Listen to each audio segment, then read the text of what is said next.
اعوذ باللہ من الشیطان الرجیم بسم اللہ الرحمن الرحیم۔ السلام علیکم امت محمد، آپ دیکھ رہے ہیں شیدائے محمد۔ جیسے کہ ہمارا موضوع ہے جنگ کربلا کے بارے میں۔ حضرت عباس علمدار رضی اللہ تعالیٰ عنہ کو اللہ تعالیٰ نے ان کے ہاتھوں میں، بازوؤں میں بہت طاقت دی تھی، اور عباس علمبردار کی اونچائی اتنی تھی کہ وہ کھڑے کھڑے اونٹ کی پیٹھ پر ہاتھ پھرا لیتے تھے۔ حضرت عباس علمبردار کو قمر بنو ہاشم کہا گیا، یعنی خاندان ہاشم کا چاند، کیونکہ وہ بہت زیادہ حسین اور خوبصورت تھے۔ حضرت فاطمہ الزہرا رضی اللہ تعالیٰ عنہ نے اپنے آخری وقت میں حضرت علی سے کہا کہ اے علی، مجھ سے وعدہ کرو کہ میرے اس دنیا سے جانے کے بعد آپ کسی بہادر خاندان میں شادی کرو گے، تاکہ اس سے جو اولاد ہو وہ کربلا میں میرے حسین کے کام آ جائے۔ تو حضرت علی نے کہا میں وعدہ کرتا ہوں۔ تو فاطمہ الزہرا خوش ہو گئی۔ پھر ان کے وصال یعنی اس دنیا سے چلے جانے کے بعد حضرت علی نے اپنے سگے بھائی حضرت عقیل سے کہا کہ میں فاطمہ سے کیا ہوا وعدہ پورا کرتے ہوئے شادی کرنا چاہتا ہوں، اور میرے لیے کسی بہادر اور طاقتور خاندان میں رشتہ ڈھونڈو۔ تو مولا علی کے سگے بھائی حضرت عقیل عرب کے مشہور اور بہادر خاندان میں فاطمہ بنت حکیم، جو ام البنی کے نام سے مشہور ہے، ان کے یہاں حضرت علی مولائے کائنات کا رشتہ لے کے گئے، اور حضرت علی نے 24 ہجری میں ام البنی سے نکاح کیا، اور 26 ہجری میں اللہ نے ایک چاند سا بیٹا عطا کیا جس کا نام عباس رکھا گیا۔ جب عباس علمبردار اس دنیا میں آئے تب آنکھیں بند تھی، حضرت علی نے گود میں لیا تب بھی آنکھیں بند تھی، لیکن جب امام حسین جو 20 سال کے تھے انہوں نے گود میں لیا تب عباس علمبردار نے آنکھیں کھول دی۔ انہوں نے امام حسین کو کبھی بھائی نہیں کہا، جب بھی امام حسین کو پکارتے آقا کہہ کے پکارتے، امام کہہ کے پکارتے۔ عباس علمبردار کی وہ شان ہے کہ حضرت شیخ جلیل عبد الرحیم فرماتے ہیں میں جب عباس علمبردار کے مزار پر حاضر ہوا اور میں نے دعا مانگی کہ حج کے سامان کی ضرورت ہے اور ایک مکان بنانا ہے، 8 دن ہو گئے، دعا قبول نہیں ہوئی۔ 8ویں دن ایک شخص آیا جس کے بیٹے کو لقوہ ہوا تھا، اس نے ایک طرف اپنے بیٹے کو بٹھایا، شیخ جلیل دیکھ رہے تھے، وہ باپ عباس علمبردار کے روضے پہ حاضر ہوا اور کہا اے علی کے نور نظر، آپ کی رگوں میں مولا کائنات حضرت علی کا خون دوڑتا ہے، آپ خاندان ہاشم کے چاند تھے، آپ امام حسین کے بھائی ہیں، میرے بیٹے کو لقوہ ہوا ہے اور آپ کے دربار میں لے کے آیا ہوں۔ اتنا کہنا تھا کہ شیخ جلیل عبد الرحیم فرماتے ہیں اس بیٹے نے کہا دیکھو ابا جان، میرے پیر ٹھیک ہو گئے۔ شیخ فرماتے ہیں اے عباس، میں 8 دن سے دعا مانگ رہا ہوں، میری دعا قبول نہیں ہوئی، یہ ابھی آیا اور دعا قبول ہو گئی، میں آپ کے دربار سے جاتا ہوں۔ پھر وہ جانے لگے اور دل میں خیال آیا یہ آل رسول کا دربار ہے، مجھے ایسا نہیں کرنا چاہیے۔ تو وہ واپس آئے اور معافی مانگی اور رات کو سو گئے۔ ایک نورانی چہرے والے بزرگ کا دیدار ہوا، 2 ہاتھوں میں سونے سے بھری تھیلیاں تھی، کہا ایک تھیلی سے حج کر لینا اور دوسری تھیلی سے اپنا مکان بنا لینا۔ یہ عباس علمبردار کی شان ہے۔ امام حسین نے عباس علمبردار کو علم یعنی اپنا جھنڈا دیا تھا۔ اس وقت جب تک فوج میں جھنڈا کھڑا رہتا لوگوں کے دل میں ایک ڈر رہتا تھا، ایک خوف رہتا تھا، اور جب جھنڈا گر جاتا تھا تو فوج کے قدم لڑکھڑا جاتے تھے۔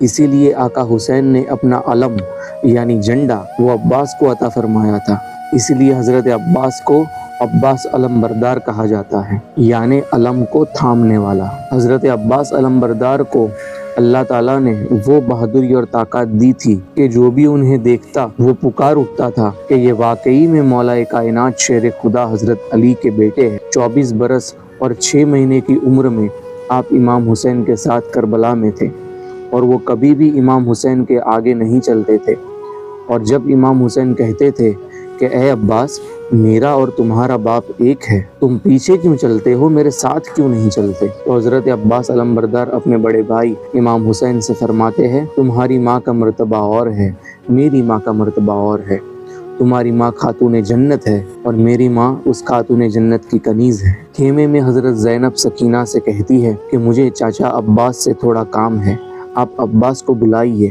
عباس علمبردار دوڑے ہوئے آئے اور کہنے لگے بولو بیٹی سکینہ، تیرا چاچا حاضر ہے۔ کہا چاچا جان، آپ نے مجھ سے کبھی بھی کوئی کام کے لیے منع نہیں کیا، میں میرے لیے نہیں، میں 6 مہینے کے ننھے بھائی علی اصغر کو دیکھتی ہوں، وہ سوکھ کر کانٹا ہو گیا ہے اور پیاس سے بے چین ہو کے اپنے پیر ہلا رہا ہے، اس کا رونا بھی بند نہیں ہو رہا، اس کا گلا سوکھ گیا ہے، میں اسے اس حالت میں نہیں دیکھ سکتی۔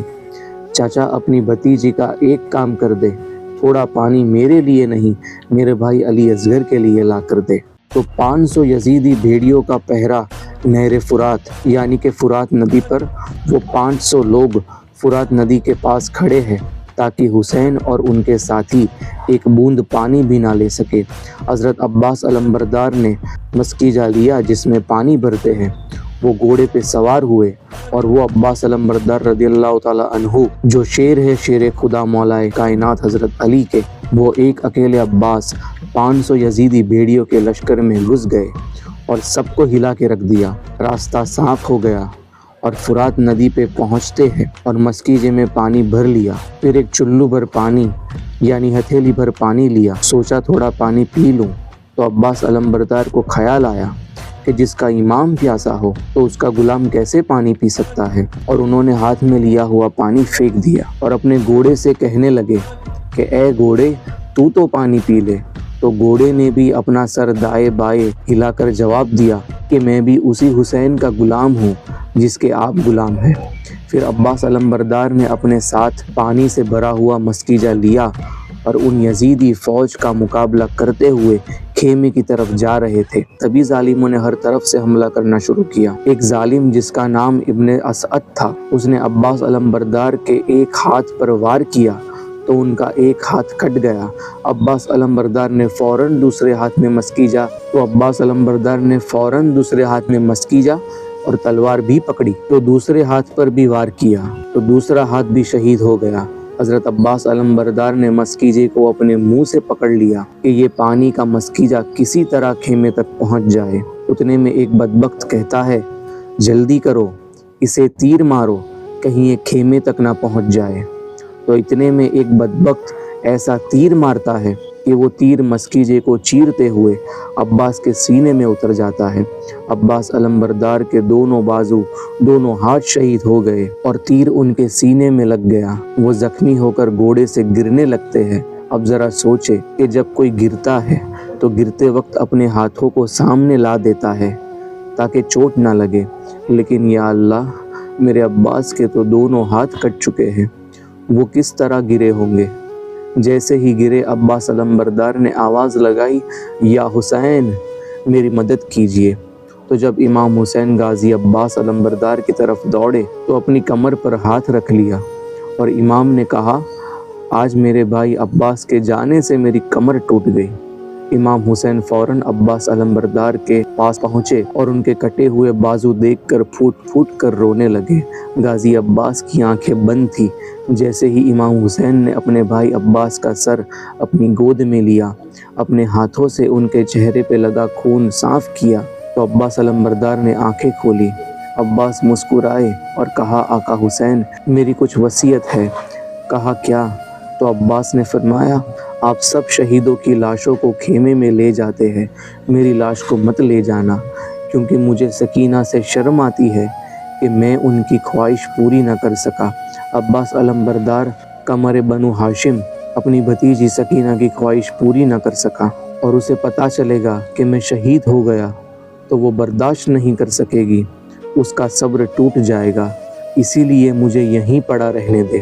امام حسین کی آنکھوں میں آنسو تھے۔ امام نے کہا اے میرے بھائی، سب کی خواہشوں کو پورے کرنے والے، میری مراد کو بھی پورا کر دے۔ کہا جی آقا فرمائیے۔ تو امام حسین نے کہا اے عباس، جب سے تو نے ہوش سنبھالا ہے آج تک تم نے مجھے بھیا نہیں کہا، جب بھی کہا آقا کہا، امام کہا، کیونکہ تم کہتے تھے کہ آپ کی امی فاطمہ کا مرتبہ کتنا اونچا ہے، وہ خاتون جنت ہے اور آپ ان کے بیٹے اور آپ کے بھائی جنتی نوجوان کے سردار ہیں۔ میری امی تو آپ کی ماں فاطمہ کی کنیز ہے، میں آپ کو کس طرح سے بھیا کہوں؟ آج عباس ایک بار مجھے بھیا کہہ دے۔ غازی عباس نے آنکھ کھولی اور مسکرا کر کہا بھیا۔ یہ آخری الفاظ تھے غازی عباس کے۔ پھر عباس علمبردار نے اپنی آنکھیں بند کر لی اور امام حسین نے غازی عباس کے سر کو کربلا کی ریت پہ رکھا اور ایک ہاتھ سے آقا حسین نے اپنے آنسو صاف کرتے ہوئے اور ایک ہاتھ کمر پہ رکھ کر خیمے کی طرف بڑھ رہے تھے۔ اس طرح غازی عباس علمبردار کی شہادت ہوئی۔ انا للہ و انا الیہ راجعون۔ آج بھی عباس علمبردار کا روزہ ایک طرف ہے اور سارے شہیدوں کا روزہ ایک طرف ہے۔ امام حسین کے بالکل سامنے لگتا ہے آقا حسین اور عباس علمبردار ایک دوسرے کو دیکھ رہے ہیں۔ اب ذرا اس واقعے پہ نظر ڈالیں کہ ہمارے پیارے آقا محمد مصطفیٰ صلی اللہ علیہ وسلم کے سگے چاچا ابو طالب کے بیٹے حضرت جعفر جو حضرت علی کے سگے بھائی ہیں، جب ہمارے آقا محمد عربی صلی اللہ علیہ وسلم نے جنگ موطا میں ان کو بھیجا، جنگ موطا میں حضرت جعفر شہید ہو گئے، وہاں سے کوسوں دور مدینہ میں حضور رو رہے ہیں۔ صحابہ نے پوچھا آقا کیوں رو رہے ہیں؟ کہا میرے بھائی جعفر جنگ موطا میں شہید ہو گئے۔ اچانک حضور روتے روتے مسکرانے لگے تو صحابہ نے پوچھا اب آپ مسکرا کیوں رہے ہیں؟ تو آقا نے کہا ظالموں نے حضرت جعفر کے دونوں ہاتھ کاٹ دیے تھے تو میں رو رہا تھا، مگر میں نے دیکھا کہ جبریل آئے اور عرض کرتے ہیں یا رسول اللہ آپ کو مبارک ہو، آپ کے بھائی جعفر کو اللہ تعالیٰ نے جنت میں ہاتھوں کے بدلے پنکھ عطا کیے ہیں اور حضرت جعفر جنت میں اڑ رہے ہیں، اور عربی میں اڑنے والے کو تیرنا کہتے ہیں، اور اسی وجہ سے حضرت جعفر کا لقب طیار ہو گیا، یعنی کہ اڑنے والا۔ تو حضرت جعفر طیار جنگ موطا میں شہید ہوئے، ان کے دونوں ہاتھ کٹ گئے تو اللہ نے جنت میں انہیں پنکھ عطا کیے۔ تو وہیں جعفر طیار کے بھتیجے جب کربلا میں امام حسین کے لیے شہید ہوئے تو انہیں اللہ نے ضرور جنت میں پر یعنی کہ پنکھ عطا کیے ہوں گے۔ اب امام حسین اپنے خیمے میں جنگ کے لیے تیار ہونے کو پہنچتے ہیں تو ان کی بیویاں کہتی ہے آقا حسین اس علی اصغر کو دیکھے، اس نے کیا گناہ کیا ہے؟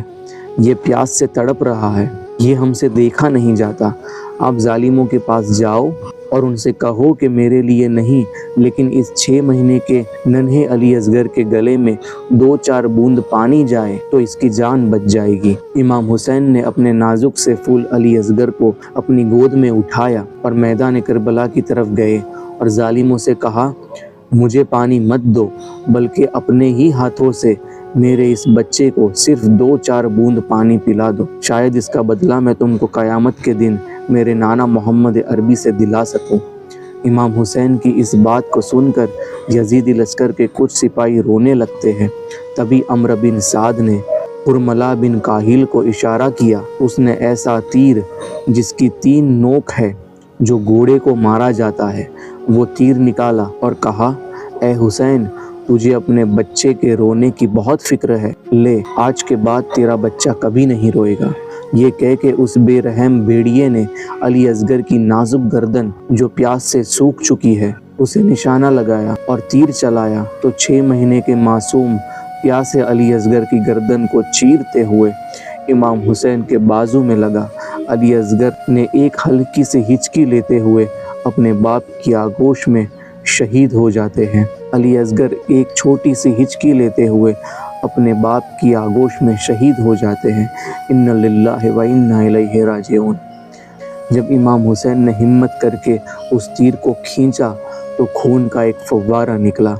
اپنے بیٹے کا خون امام حسین نے آسمان کی طرف اچھالنا چاہا تو غیب سے آواز آئی اللہ تعالیٰ کی کہ اے حسین اگر یہ خون آسمان کی طرف اچھلا تو قیامت تک آسمان سے بارش نہیں ہوگی۔ امام حسین نے خون کو زمین پہ ڈالنا چاہا تو غیب سے آواز آئی اللہ تعالیٰ کی کہ اے حسین قیامت تک زمین پر اناج نہیں اگے گا۔